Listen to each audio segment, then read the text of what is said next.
কথা শুনতে পাচ্ছেন ঠিকঠাক?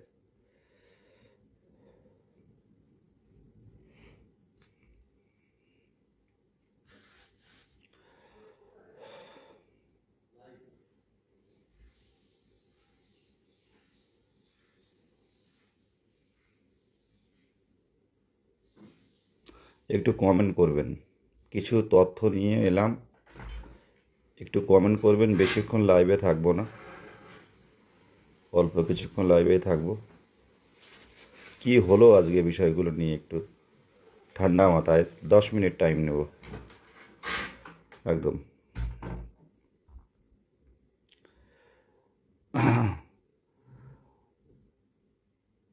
প্রথমে 2022 প্রাথমিক টেট উত্তীর্ণ হবু শিক্ষক শিক্ষিকা সহযোদ্ধাদের আমার নতমস্তকে প্রণাম।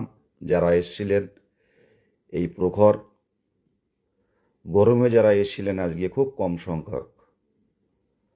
আমার গলার পরিস্থিতি খারাপ, গায়ে খুব জ্বর এসছে, গলা ঠিকঠাক কথাও বলতে পারছেন, আমরা বুঝতে পারছেন। প্রথম কথা হচ্ছে, আমরা যেখানে 50,000 ভ্যাকান্সি দাবি রাখছি, যেখানে 50,000 ভ্যাকান্সি ছাড়া চলবো না, 50,000 ভ্যাকান্সি ছাড়া আমরা অন্য কোনো ভ্যাকান্সি চাই না, সেইখানে আমরা 500 জন রাজপথে নামতে পারি না। আজকে এটা তো হাসানো হয়ে গেল সবাইকে। আজকে প্রশাসনের আধিকারিকরা আমাদের সাথে যথেষ্ট সহযোগিতাপূর্ণ ছিল, কিন্তু শেষ পর্যায়ে ওনারা আমাদের সাথে সেই কথা ছিল যে 3টে দাবি রেখেছিলাম আমরা প্রাথমিক টেট উত্তীর্ণদের পক্ষ থেকে, যে প্রাথমিক শিক্ষা পর্ষদ সভাপতি যা বলবেন সেটা সম্পূর্ণরূপে লাইভ স্ট্রিমের মাধ্যমে আমাদের দেখাতে হবে। পুরো চ্যানেল থাকবে, প্রত্যেকটা চ্যানেল লাইভে দেখাতে হবে। 1 নম্বর ছিল। 2 নম্বর হচ্ছে, আমাদের কতজন টেট উত্তীর্ণ তাদের পিডিএফ প্রকাশ করতে হবে, বিভিন্ন ক্যাটাগরি সহ পিডিএফ ওয়েবসাইটে প্রকাশ করতে হবে। 3 নম্বর ছিল, নোটিফিকেশান কবে হবে বা কেমন নাগাদ হতে পারে সেটাও একটা নোটিশ আকারে কিন্তু পর্ষদের সাইটে প্রকাশ করতে হবে। প্রথম দিকে এই অ্যাপ্রোচগুলো পুলিশ বলেছিল যে আমরা করব সভাপতিকে। সভাপতি ছিলেন কল্যাণ ইউনিভার্সিটিতে, উনি পড়ান, সেখানে ছিলেন। তো আমাদের কথা মতো উনি খুব দ্রুতই চলে এসেছিলেন। তার মধ্যে বিশৃঙ্খলভাবে অনেকেই চাকরি প্রার্থীরা পর্ষদের গাড়ি আটকানো হয়েছিল, সভাপতির গাড়ি আপনারা দেখেছেন অনেকেই টিভিতে। যদিও এখন একটা অন্য সংবাদ এখন বেশি দেখাবে, কাশ্মীরের এই ভয়াবহ মানে ভয়াবহ যে নরকীয় পিশাচরা যেভাবে মেরেছে সাধারণ মানুষদের, ভারতীয়দের উপরে, সেই খবরগুলো এখন টিভিতে দেখাচ্ছে, কিন্তু আমাদের এই খবরগুলো কিন্তু সেইভাবে আসছে না। পর্ষদের সভাপতির গাড়ির সামনে অনেক চাকরি প্রার্থীরা আটকে দিয়েছিল সভাপতি যাতে না যেতে পারেন বা আমাদের দাবিগুলো রাখার জন্য। সব ঠিকঠাক, হ্যাঁ সব ঠিকঠাক ছিল। আমাদের দাবি আমরা সাদা কাগজের মাধ্যমে আমরা যেভাবে প্রত্যেকবার এই গত 2.5 বছর ধরে যেভাবে এই পার্থজিৎ বলুন, সুভাষ বলুন, একটা প্রতিবন্ধী ছেলে, কখনো হাইকোর্ট, কখনো পর্ষদ, কখনো বিধাননগর পুলিশ কমিশনার, এই প্রতিবন্ধী ছেলে সুভাষচন্দ্র বাগ হাঁটছে। পার্থজিৎ যেখানে বলছে সেখানেই কাজ করছে। শুধু আন্দোলন নয়, অনেক আধিকারিক, অনেক মুখপত্র, সরকারের অনেক আধিকারিকের সাথেও যোগাযোগ রাখছে বিভিন্ন বিষয়ে। এছাড়াও মোহিত আমাদের আইনের বিষয়গুলো দেখে। মোহিত আছে, পার্থ আছে, অদিতি তার বাবা অসুস্থ, তার অবস্থায় সে প্লাকার্ড, ব্যানার, ফেস্টুন সব নিয়ে নিয়ে ঘোরে। যেখানে বলি, যেখানে যেতে বলি, আগের দিন বললাম তৃণমূল ভবনে যাবে, তো তৃণমূল ভবনে গিয়ে আমাদের দাবিপত্র দিয়ে এসছেন, ব্রাত্য সাহেব বসুর কাছেও গিয়েছেন। তো এই অদিতি, মোহিত, পার্থজিৎ, সুভাষ, এদের বাদ দিয়ে কিন্তু ঐক্যমঞ্চে গত 2.5 বছরে কোনো আন্দোলন করেনি। সেই জায়গায় দাঁড়িয়ে এটা স্বাভাবিক যে এদের নামগুলো কিন্তু সভাপতি বলুন, পুলিশ অফিসাররা যারা ছিল বলুন, এই এক কথায় কিন্তু বড় বড় অফিসার যারা এসিপি থেকে শুরু করে বিভিন্ন মানে ওসি তো আছেই, ওসির উপরে, ওসি সাহেবের উপরেও অনেক বড় বড় অফিসাররা কিন্তু আমাদের সাথে প্রতিনিয়ত আলোচনা করে এসেছেন, কারণ ওনারা তো সবার সাথে কথা বলেন না, যারা নেতৃত্ব দেন তাদের সাথে কথা বলে। তো সেই জায়গায় যারা দায়িত্ব নিয়ে কাজ করে, এসএসসি আন্দোলন বলুন, আর যে কোনো স্কুল বলুন, আর যে কোনো একটা সংসার বলুন, প্রত্যেক সংসারে কিন্তু একটা মাথা থাকে। সেটা এটা বলতে বাকি থাকে, সবার মাথা থাকে। কারণ কোনো একটা নির্দিষ্ট আন্দোলন বা রাজপথে কোনো আন্দোলন করতে গেলে পুলিশ কিন্তু সবাইকে ধরে না, কে কোন চাকরি প্রার্থী এটা লিড করছে তার সাথে কিন্তু কথাটা হয়।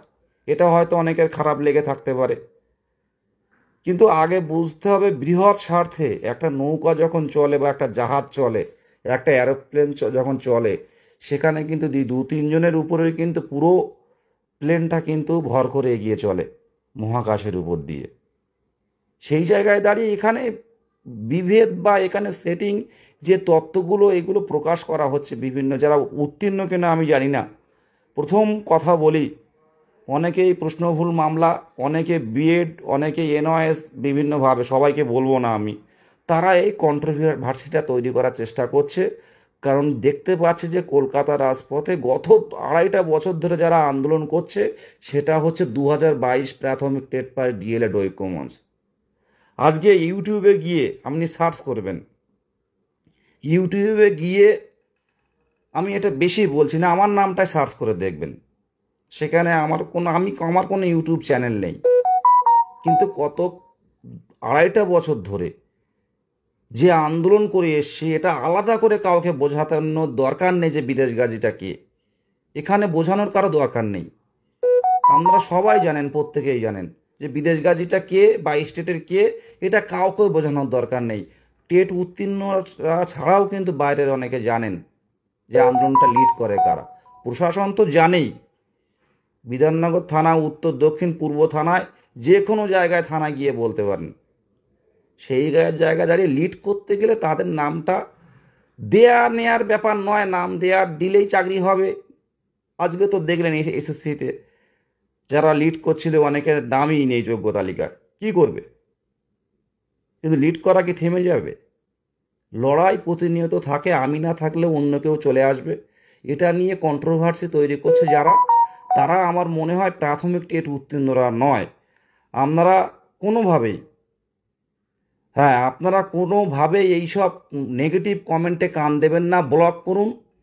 তারা কিন্তু কোনোভাবে টেট পাস নয়, কারণ টেট পাস যারা করেছে 2022-এর, তারা এক কথায় কিন্তু এই বিদেশ গাজীকে চেনে, এই পার্থজিৎ সুভাষ, প্রতিবন্ধী সুভাষকে চেনে। এটা আলাদা করে বলার, কারোর কাছে বলার জন্য দরকার নেই, বা আমি গলা ছেড়ে বলারও কোনো জায়গা নেই। এটা এটা কোনো মানে আমাদের গর্বেরও বিষয় নয়, লড়াইয়ের বিষয়। গত 2.5-3 বছর 5 জন গিয়েও আমরা আন্দোলন করে এসেছি। যাই হোক, এই কন্ট্রোভার্সিগুলো বিভিন্ন কমেন্ট দেখতে পাচ্ছি যে সেটিং, এটা সম্পূর্ণরূপে ভুল। এরা যারা করছে এরা টেট পাস নয়, এরা কোনোভাবে কোনো না কোনো কিছুর সাথে যুক্ত। এই আমাদের ঐক্য মঞ্চটাকে যদি ভেঙে টুকরো করতে পারে, তাহলে আন্দোলন থাকবে না। আজকে ভাবুন তো, আজকে কেন সমস্যা তৈরি হলো ছোটোখাটো বিষয় নিয়ে, কাদের নাম যাবে না যাবে। এই যে কলকাতা রাজপথে যে আন্দোলনের লিস্ট কালকে আমি শেয়ার করতে বলবো, বা আমাদের কবিরুল ভাইটাই যারা আছে, আপনারা আমাদের যারা লাইভ দেখছেন অনেকে, পুরো লিস্টটা শেয়ার করুন তো, যে গত 2 বছর কোথায় কোথায় আন্দোলন করেছি। অনুকূল ভাই আছে, লিস্টটা দাও, কমেন্টে লিস্টটা দাও যে কত কত মানে আন্দোলন করেছি আমরা। 3বার ধর্ণা করেছি, কোনো কন্ট্রোভার্সি তৈরি হয়নি, কিন্তু আজকে হলো কেন? যারা এই সেটিং তত্ত্ব বা নাম দেয়া নেয়া নিয়ে বিভিন্ন স্ক্রিনশট চারিদিকে ছড়াচ্ছে, এদেরকে রুখে দিন, এদেরকে রুখে দিন। লড়াইটা থামিয়ে দিতে পারলে মাঝপথে এই 22 স্টেটের নাম কেউ করবে না, 32,000 নিয়ে পড়বে।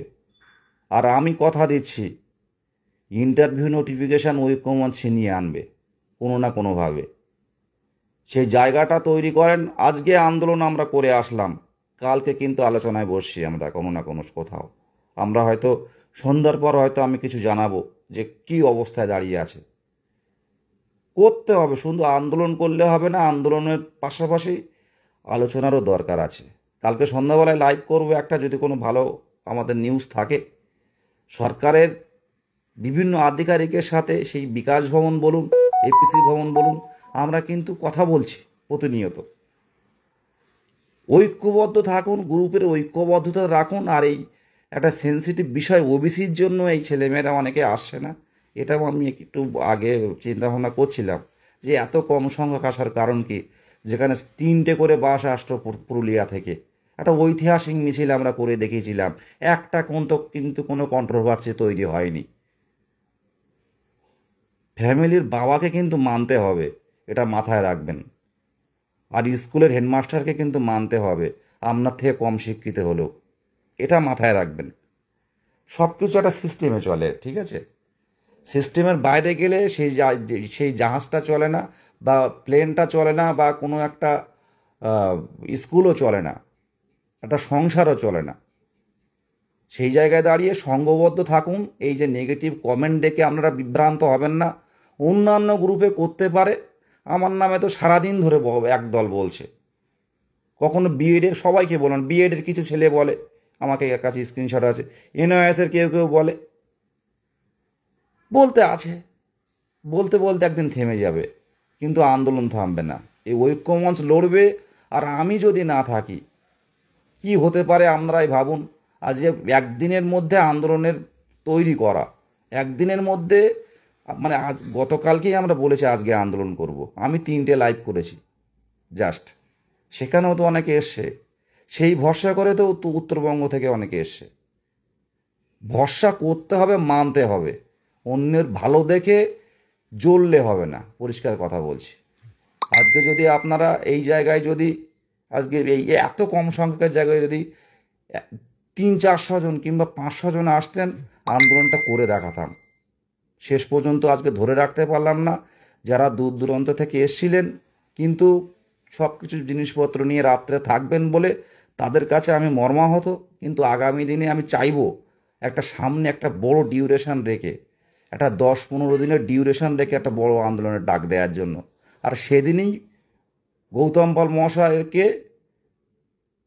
রাতে এপিসি ভবনে থাকতে হবে, পরিষ্কার ডাক দিচ্ছি।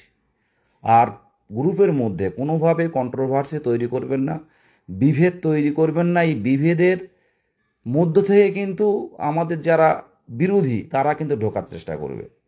বিভেদ তৈরি হলে, সংসারে যদি কোনো বিভেদ তৈরি হয় শাশুড়ি বৌমার মধ্যে, দেখবেন পাড়ার অন্য লোক কিন্তু আনন্দ নেয়।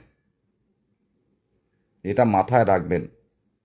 লড়াইটা কিন্তু একদিনের নয়, গত 2.5-3 বছরের ধরে আজকে অনেক মানুষের সাথে পরিচয় হয়েছে। আমার এমন একটা ভিডিও আছে, সেটা মানে কত ভিউ হয়েছে, আমি অবাক হয়ে যাই মাঝে মাঝে, যে ভিডিওটা অনেকে স্ক্রিনশট দিয়ে পাঠায়। দাদা, এত ভিউ হলে ভিডিওটার মধ্যে এত অনেক কিছু বোঝারও আছে। তো সকলকেই বলবো, অনেকেই এই সোশ্যাল মিডিয়াতে অনেকে অনেক কিছু বলবে, অনেক কন্ট্রোভার্সি বা অনেক বিভেদ বা অনেক নিজেদের মধ্যে সমস্যা তৈরি করার চেষ্টা করবে। এগুলো কান দেবেন না। লড়াইটা প্রথমে যেমন ছিল এখনও তেমন আছে। আর আমাদের প্রথম থেকে দাবি, এই যে কথাগুলো 5 জনের নাম 6 জনের নাম, এটা দাবি না, প্রথম থেকেই দাবি 50,000, এখনও 50,000। আর কালকে আনন্দবাজার পত্রিকা, কালকে এই সময় পত্রিকা, আমি পরিষ্কার জানিয়ে দিচ্ছি, কালকেও দেখবেন 50,000-এর দাবি পাবেন। লড়াইটা সবার স্বার্থে হচ্ছে, সবার প্রয়োজনে হচ্ছে, প্রত্যেকের বাবা মায়ের জন্য হচ্ছে। এখানে কোনো এই যে সেটিং বা এইসব জাতীয় ল্যাঙ্গুয়েজ ইউজ করা হচ্ছে, ওয়ার্ড ইউজ করা হচ্ছে, এর কোনো ভিত্তি নেই। 50,000-এর দাবি কালকেও পেপারে থাকবে, কালকে মিলিয়ে নেবেন। প্রত্যেকটা পেপারে 22 স্টেটের কিছু না কিছু আন্দোলনের বিষয় থাকবে। আর সামনের দিন একটা বড় ডিউরেশন রেখে মাঝখানে আমরা নতুন আন্দোলনের ডাক দেব। আর ইতিমধ্যে একটা আন্দোলনের মধ্যে আমরা ঢুকে গেছি, সেটা আমরা পরে জানাবো। সংঘবদ্ধ থাকুন। আর যারা বিভ্রান্ত করছে, এরা অলরেডি 22-এর ভালো চায় না। যারা উত্তীর্ণ হয়ে আছেন এখনও পর্যন্ত, বলছি, মিজানুর ভাই এখনও বাড়ি পৌঁছায়নি, হঠাৎ করে গায়ে জ্বর এসছে, গলায় ব্যথা হয়েছে। পাশে একটা বন্ধুদের বাড়ি ছিল, সেখানে এসছি, হয়তো একটু পরে ফিরবো। তো প্রত্যেকে একটা কথা বলবো, যে নাম কেনা বা এ করার কোনো জায়গা নেই। আমাদের আন্দোলন করে যেতে হবে। আর একটা জিনিস খুব খারাপ লাগলো, আমি ট্রেনে আসতে আসতে এক ভদ্রলোকের সাথে কথা বলছিলাম, বলছে শিক্ষিত মানুষ, তোমরা তোমরা মেধা মেধা অর্জন করেছো পরীক্ষা দিয়ে, তার জন্য এই চাকরি চাইতে যেতে হবে? মেধার কোনো মূল্য নেই। আর আন্দোলনটা তোমরা সেইভাবে করো, আন্দোলনটা সেইভাবে করো, এক পুরোপুরি প্রত্যেকেই পথে নামো, তাহলে দেখবে আন্দোলনটার একটা পরিসর চারিদিকে ছড়িয়ে পড়বে। আজকে গ্রুপ ডিদের দেখছিলাম, তারা ঐক্যবদ্ধভাবে তারা আন্দোলন করছে। আজকে এসএসসিতে দেখলাম ঐক্যভাবে আন্দোলন করছে। একটু মানতে শিখতে হবে। যারা আন্দোলন করে, এই সুভাষ লাইভ দেখছে, প্রতিবন্ধী ছেলে, আমার সাথে বেশি দিন না পরিচয়। হ্যাঁ দেবী, ধন্যবাদ। আর বেশি দেবীর সাথেও বেশি দিন পরিচয় নেই, বাবা অসুস্থ, এই কিছুদিন আগে ক্যান্সার ধরা পড়লো, ফোন করলেও কথা বলতে পারি না। এই সুভাষের সাথে বেশি দিন আমার কথা হয় না। কোথায় আন্দোলন হবে, কোথায় ধর্না হবে, যখনই বলি তার একটা সংসার আছে, ও রেখে দিয়ে হাইকোর্টে ছুটল, ওই রেখে দিয়ে বিধাননগর পুলিশ কমিশনারের কাছে ছুটল। আজকে কমিশনার সাহেব, আজকে যারা ছিল পুলিশ অফিসাররা, ওই সুভাষকে কিন্তু চেনে সবাই, সুভাষকে ডেকে কথা বলছে, কারণ এই ছেলেটা ছোটে, সকলের স্বার্থে লড়াইটা হচ্ছে, তাদের বাদ দিয়ে তো কোনো কাজ করা যায় না। যে দায়িত্ব নিয়ে কাজ করবে সে তো সিদ্ধান্তও নিতে পারবে। বরাবরই ঐক্যমঞ্চ এই এতে বিশ্বাসী। আমরা কোনো ব্যানারে যাইনি, কিন্তু আজকে কোনো ব্যানারে কিন্তু আন্দোলন হয়নি। আজকে 22 স্টেটের স্বার্থে আন্দোলন হয়েছিল, কিন্তু পরে আমরা ব্যানারে এনেছি, সেটা কী কারণে আপনারা ভেরিফাইড গ্রুপে জানতে পারবেন। আবারও বলছি, পরের বার আবার চেষ্টা করব সুব্রতর দাদা, আবারও বলছি যে এবারে হয়নি, যদি 500 জন আমরা নামতে পারতাম 100% হতো। পুলিশ আমাদের নিয়ে সন্ধ্যার আগে পর্যন্ত ঠিকঠাক ছিল, সন্ধ্যার পরে বসতে দেবে না বলে ছোট্ট ছোট্ট কিউ নিয়ে আমাদের সাথে একটা ডিবেট তৈরি করে আমাদের তুলে দিল। আমাদের কিন্তু কথা রাখেনি, যে কথাগুলো প্রথমেই বলছিলেন যে লাইভ স্ট্রিমিং হবে কি না বা পিডিএফ প্রকাশ হবে কি না, শুধুমাত্র আমাকে পর্ষদের মধ্যে নিয়ে গিয়ে একখানে বসিয়ে রেখে আমি সভাপতির সাথেও দেখা করতে পারিনি। আমার ডেপুটেশন কপিতে, ডেপুটেশন নয় ওটা, ওইগুলো দাবি ছিল যে লাইভ স্ট্রিমের মাধ্যমে আমাদের কারোর সাথে দেখা করার দরকার নেই, লাইভ স্ট্রিমের মাধ্যমে এই যে দাবিগুলো আপনি বলুন, এই দাবিগুলোর কথা আপনি তুলে ধরুন। কিন্তু সেটা না করে পুলিশ আমাদের ওটা রিসিভ করে আমাদের দিয়ে বাড়ি পাঠিয়ে দিল, দিয়ে আমাদের তুলে দিল। আমাদের কিচ্ছু করার থাকলো না, কারণ আমাদের যে সংখ্যক উত্তীর্ণরা ছিলাম তার থেকে বেশি সংখ্যক পুলিশ ছিল। এর থেকে লজ্জাজনক কী হতে পারে? তাই আসুন, এই পরবর্তী আন্দোলনে সকলে আসুন, একটা ডিউরেশন রেখে ডাক দেব। হ্যাঁ আমি জানুর ভাই, একটা ডিউরেশন রেখে ডাক দেবো। বড় শক্তি, বড় জমায়েত চাই, বড় জমায়েত চাই। আমার গলার অবস্থা খুব ভালো আছে, ভালো নেই, চেহারাটার অবস্থা বুঝতে পারছেন, গায়ে জ্বর এসছে, খুব সম্ভব সারাদিন ঘাম বসে বসে গায়ে জ্বর মতো এসছে, গা হাত পা কাঁপছে, সকালে কিছু খেয়েও বেরোনো হয়নি, সেখান থেকে গিয়ে ওই মিছিল ঠিক করা থেকে মানে সবাই উঠে বেরিয়ে যাচ্ছে। আর একটা কথা বলি, 22 স্টেটের মধ্যে ম্যাজরিটির অভাব আছে অনেক, যে উঠে যাচ্ছে, কেউ বসছে না, যে প্ল্যাকার্ড ধরছে না, কেউ ফেস্টুন ধরছে না। ভাই সংঘবদ্ধভাবে চারিদিকে বসতে হবে, ছড়িয়ে ছিটিয়ে বসে সুন্দরভাবে সেটা তুলে ধরতে হবে, স্লোগান দিতে হবে। সেই জায়গাটা কিন্তু আমি চিৎকার করেছি, সবাই জানে যারা গেছে আজকে, যে বিদেশদা কতটা সেই স্লোগান দেয়া থেকে শুরু করে, সাংবাদিকদের সামনে বলা থেকে শুরু করে, পুলিশ অফিসারের সাথে কথা বলা থেকে শুরু করে, সবগুলোই যদি আমরা 3-4 জন সামলাই, তাহলে গলার পরিস্থিতি ভালো থাকে বলুন। তবে আজকে যারা এসেছিলেন প্রত্যেককেই আমার নতমস্তকে প্রণাম। যদি কোনো ভুল ত্রুটি হয়ে থাকে মাফ করবেন। তবে সবচেয়ে প্রথম এবং প্রধান ভুল আমি যেটা বলছি, আমাদের জমায়েত, এই ভুল আজকে তুলে দেওয়ার পিছনে এটাই প্রধান কারণ, যে জমায়েতের সমস্যা। আর ছোটোখাটো বিষয় এক জায়গায় যখন ইয়াং ছেলেরা থাকে, ছোটোখাটো বিষয়ে সমস্যা তৈরি হয়, সবাই বুঝতে পারছে কার ভুল ভ্রান্তি কোথায় কী হয়েছে। আমার দিক থেকে আমি লাইভ করে দিলাম, আপনাদের যেটা বক্তব্য জানাবেন কমেন্টে। তবে বেশি কন্ট্রোভার্সি যারা তৈরি করবে, আমি তো আর সবাইকে চেনা সম্ভব নয়, তারা কিন্তু ব্লক হবে। আর আমার এই সংবাদও দেখতে পাবেন না, লাইভও দেখতে পাবেন না, পরিষ্কারভাবে জানাচ্ছি। বিরোয়ার স্বার্থে লড়ছি, নরম থাকি, কিন্তু যখন গরম দেখানোর প্রয়োজন হবে আমি কিন্তু পিছু পা হব না। আর আজকে আমাকে অনেকেই বলেছে, বিদেশদা একটু শক্ত হওয়ার চেষ্টা করো, তোমার দেখে তাকিয়ে আসি, একটু শক্ত হওয়ার চেষ্টা করো। সব ক্ষেত্রে কিন্তু হ্যাঁ বলাটা একটু বাড়ানো বন্ধ করো। পুলিশের সাথে কিন্তু আজকে আমরাও সহযোগিতা করেছি, কিন্তু সামনের দিনে আজকে যা করা হলো সামনের দিনে কিন্তু আমরা সহযোগিতার হাত বাড়াবো না। আমরা বসবো, আর সভাপতি ভিতরে থাকবে, সারা রাত সভাপতিকে বসিয়ে রাখবো। প্রত্যেকে মানসিক প্রস্তুতি নিন। কন্ট্রোভার্সিতে যাবে না, বিভিন্ন গ্রুপে বিভিন্ন কিছু ছড়াবে, তার কোনো বাস্তব ভিত্তি নেই। আনন্দ নিন, এক কান দিয়ে আনন্দ নিন, অন্য কান দিয়ে বের করে দিন।